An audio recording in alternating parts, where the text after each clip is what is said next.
আমাদের এমবিডির ইউটিউব চ্যানেলের পাশাপাশি আমাদের আরেকটি নতুন চ্যানেল খোলা হয়েছে। আপনাদের কাছে আমার একটাই অনুরোধ, আপনারা এমবিডির মতো এই নতুন চ্যানেলটি সাপোর্ট করে সাথেই থাকবেন। আর অবশ্যই আমাদের নতুন চ্যানেলটি সাবস্ক্রাইব করবেন। আমাদের নতুন চ্যানেলের লিঙ্ক ডেসক্রিপশন বক্সে দেওয়া থাকবে, অথবা এই ভিডিওর প্রথম কমেন্টে দেওয়া থাকবে। সেখান থেকে আমাদের চ্যানেলটি সাবস্ক্রাইব করবেন। আমাদের ভিডিওটি আপনাদের কাছে কেমন লাগছে তা অবশ্যই আমাদেরকে কমেন্ট করে জানাবেন। আর ভিডিওটি ভালো লাগলে এমবিডিআরি চ্যানেলটি সাবস্ক্রাইব করবেন আর লাইক দিতে ভুলবেন না কিন্তু। ধন্যবাদ সবাইকে। কার উপর বিশ্বাস রাখবো? মানুষের উপর? সে তো সাপের চেয়েও ভয়ঙ্কর। সাপ ছোবল মারে আত্মরক্ষার জন্য, মানুষ ছোবল মারে আনন্দ পেতে, মজা লুটতে। বইয়ের পাতায় জ্ঞান থাকে, কিন্তু শিক্ষা নয়। শিক্ষা তো জীবনের পাতা থেকেই নিতে হয়। যার উপর একটু বিশ্বাস বেশি, সেই তো কষ্ট দিতে পারবে, এটাই স্বাভাবিক। ভালো বই আর ভালো মানুষ তাড়াতাড়ি বোঝা যায় না, সেটাকে পড়তে হয়, তবেই ভালো করে বোঝা যায়। নিজের মন খারাপ নিজেই ভালো করতে শেখো, তোমার তুমি ছাড়া কেউ নেই। দায়িত্ব খুব বড় জিনিস, সহজে সবাই নিতে পারে না, আর যে নিতে শিখে যায় সে কখনো কিছুতেই হাল ছাড়ে না। মনের মতো মানুষ না পেলে অপেক্ষা করতে শেখো। যার তার সাথে সম্পর্কে জড়িয়ে গেলে তিল তিল করে মরার থেকে আজীবন একা একা থাকা অনেক ভালো। যারা বেশি কথা বলে তাদের মধ্যে ভেজাল থাকে না, কিন্তু তারা ভেজালে পড়ে বেশি। ধৈর্য হলো একজন মানুষের প্রধান গুণ। একজন মানুষকে যদি জীবনে সফল হতে হয়, তবে তার মধ্যে ধৈর্য ধরার গুণ অবশ্যই থাকতে হবে। ধৈর্যই মানুষকে সব বিপদ আর দুরবস্থার মধ্যে আশা করার শক্তি দেয়। খুব কষ্ট পেতে পেতে মানুষ নীরব হয়ে যায়, মানুষটার ভালো লাগার অংশগুলো কমে আসে এবং রঙিন স্বপ্ন ধূসর হতে থাকে। তখন মানুষটা একা থাকতে ভালোবাসে। স্বার্থের এই পৃথিবীতে সবাই মন নিয়ে খেলতেই ভালোবাসে, মন দিয়ে ভালোবাসতে কেউ আর জানে না। জীবনের এক পর্যায়ে এসে দেখবেন আপনার কোনো বন্ধু নেই। তোমাকে ভালো রাখতে গিয়ে যারা ভালো থাকতে ভুলে যায়, তাদের একটু ভালোবেসো। ব্যবহার করা কপালের টিপটার আঠা নষ্ট হয়ে গেলেও মেয়েরা সেটা যত্ন সহকারে রেখে দেয়। একজোড়া কানের দুল একটা হারিয়ে গেলেও অন্যটা ফেলে না। পুরাতন শাড়িটা, ভাঙা চুড়িটা কাজে লাগবে না জেনেও তুলে রাখে, কারণ হলো মায়া। মেয়েরা মায়ার টানে ফেলনা জিনিসটাও ফেলে না। অসংখ্য কষ্ট যন্ত্রণা পেয়েও মেনে নেয়। মায়ার টানে একটা ভালোবাসা, একটা সম্পর্ক, একটা সংসার টিকিয়ে রাখতে চায়। এই জন্য মেয়েরা মায়াবতী, আর মায়াবতীর কোনো পুরুষবাচক শব্দ নেই।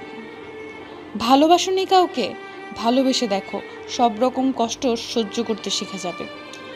কাউকে খারাপ বলার আগে ভেবে নিও তুমি নিজে কতটা ভালো।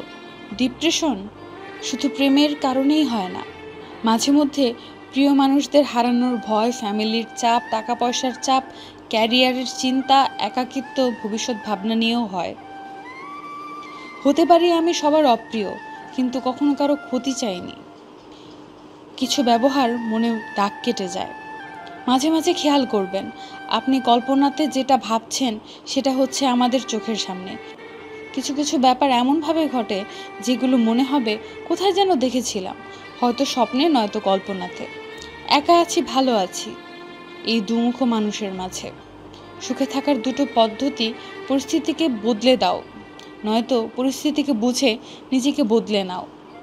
মন খারাপটাকে খুব ভয় পাই, কারণ ঠিক করার মতো কেউ নেই। কখনো কখনো দমবন্ধ অনুভূতি নিয়ে বাঁচতে হয়। আমাদের সব কিছু দেখতে স্বাভাবিক দেখা যায়, অথচ ভেতরটা ক্ষতবিক্ষত। যে তোমার সামনে অন্যকে খারাপ বলে, সে অন্যের সামনে তোমার খারাপও বলে। ফিরে আসা যায়, হ্যাঁ ফেরাই যায়, কিন্তু আগের মতো গুরুত্ব দেওয়া আর সম্ভব নয়। কিছু মানুষকে মন থেকে ক্ষমা করা যায়, কিন্তু ভালোবাসা আর যায় না। হাতে পায়ে ধরে মানুষকে ফিরিয়ে আনা যায়, অনুভূতিকে ফেরানো যায় না। আর যা একবার নষ্ট হয়ে যায়, তার নতুন করে সেই একই মানুষের জন্য সৃষ্টি হয় না। বন্ধু তো সবারই থাকে, তবে জড়িয়ে ধরে কাঁদতে পারার মতো বন্ধু খুব কমই থাকে। সময়ের সাথে যদি কোনো সম্পর্ক পাল্টে যায়, তাহলে বুঝে নিও সে সম্পর্কে ভালোবাসা নয়, প্রয়োজন ছিল। যতটা কঠিন কাউকে কাছে পাওয়া, তার থেকেও বেশি কঠিন তাকে ভুলে যাওয়া। যে আপনাকে হিংসা করে তাকে করতে দিন, কারণ আপনার গুণ আছে বলেই সে আপনাকে হিংসা করে। যে মাছের কাঁটা বেশি সে মাছের স্বাদও বেশি, আর যে ব্যক্তি সৎ বেশি তার জীবনে কষ্টও বেশি। বিয়ের পর সবাই বলে মেয়ের বাপের বাড়ি থেকে কি দিয়েছে, কেউ এটা বুঝতে চায় না বাবা তার হৃদয়ের টুকরো মেয়েটাকেই তো দিয়ে দিল। লবণ ছাড়া তরকারি যেমন স্বাদহীন, বিশ্বাস ছাড়া যে কোনো সম্পর্ক তেমন মূল্যহীন। জানি না ভাগ্যে কি লেখা আছে, যাকেই চাই সেই তো দূরে চলে যায়। ভদ্রতার মুখোশ পরে থাকা মানুষগুলো স্বার্থে টান পড়লেই খোলস খুলে বেরিয়ে আসে, অথচ এদেরকেই কিনা আমরা সবচেয়ে বেশি বিশ্বাস করি, সম্মান করি আর ভালোবাসি। যে আপন হওয়ার সে আপন হবেই, কাউকে আপন বানানো যায় না। সুন্দর চেহারায় অহংকার করো না, কারণ মৃত্যুর পর তোমাকে স্পর্শ করে সবাই হাত ধুয়ে ফেলবে। অরিজিনাল আইডি থেকে ব্লক করে ফেক আইডি থেকে তাকে দেখা, এটাও এক প্রকার ভালোবাসা। মানুষগুলোর কাছ থেকে একটা জিনিস শিখেছি, আশা নিজের উপর রাখো, অন্যের উপর নয়। একটি মেয়ে শ্বশুরবাড়ির লোকদের যতই সেবা করুক, সংসারী হিসেবে যতই পারফেক্ট হোক না কেন, সে কখনোই শ্বশুরবাড়ির রানী হয়ে উঠতে পারে না। কিন্তু হাজার ভুল করা সত্ত্বেও একটি মেয়ে তার বাবার কাছে সারা জীবন পরি হয়েই থাকে।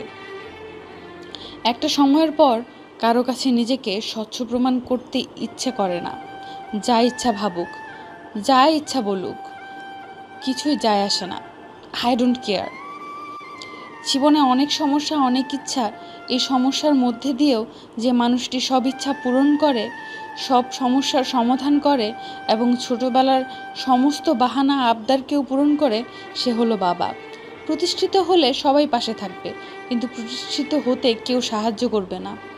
প্রিয় মা, তুমি ছাড়া কেউই বিনা স্বার্থে ভালোবাসে না। আমি জানি না আমি ডিপ্রেশনে আছি কিনা, মানে আমি দুঃখিত না, কিন্তু আমি ঠিক খুশিও না।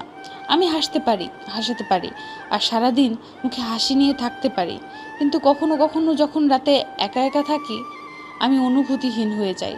কষ্ট, হাসি, কান্না, খুশি কিছুই অনুভব করি না। ছোটবেলাটা আজ যেন উকি দিয়ে বলে, কি রে, বড় হতে চেয়েছিলি, দেখ এখন কেমন লাগে। এই লকডাউনে শুধু সামাজিক দূরত্ব নয়, অনেকখানি মনের দূরত্ব তৈরি করেছে মানুষ। চিনিয়ে দিচ্ছে কে কার কতটা আপন। হাসিটা প্রকাশিত, কষ্টটা ব্যক্তিগত। যদি তুমি একবার কাউকে ক্ষমা করে দাও, তাহলে তুমি বুদ্ধিমান। যদি তুমি সেই মানুষকে আবার ক্ষমা করে দাও, তাহলে তুমি কোমল মনের মানুষ। আর যদি তুমি সেই মানুষকে তৃতীয়বার মাফ করে দাও, তাহলে তোমার মতো বোকা পৃথিবীতে আর কোনো মানুষ নেই। আজ পরিস্থিতির চাপে চুপচাপ রয়েছে যারা, অতীত ঘেটে দেখো, ভীষণ চঞ্চল ছিল তারা। তুমি জানো তুমি সঠিক, তারপরেও তর্কে যেও না। বন্ধুত্ব হোক কিংবা ভালোবাসা, টিকিয়ে রাখার দায়িত্ব কিন্তু দুজনেরই। একটা হাসি ভরা মুখের পেছনে কতটা কষ্ট, অবসাদ থাকতে পারে, সেটাও আজ সবার কাছে স্পষ্ট হয়ে গেছে। পৃথিবীর সবচেয়ে ভয়ঙ্কর জিনিস হলো ভালোবাসার অভিনয়। কিছু বোঝার আগেই একটা সম্পর্ক তৈরি হয়, আবার যখন বুঝতে শেখে তখন ভালোবাসা হারিয়ে যায়। আমাদের এমবিডিডি চ্যানেলের পাশাপাশি আমাদের অনন্য স্টোরি ইউটিউব চ্যানেলটির ভিডিও দেখতে উপরের ভিডিওটিতে ক্লিক করুন।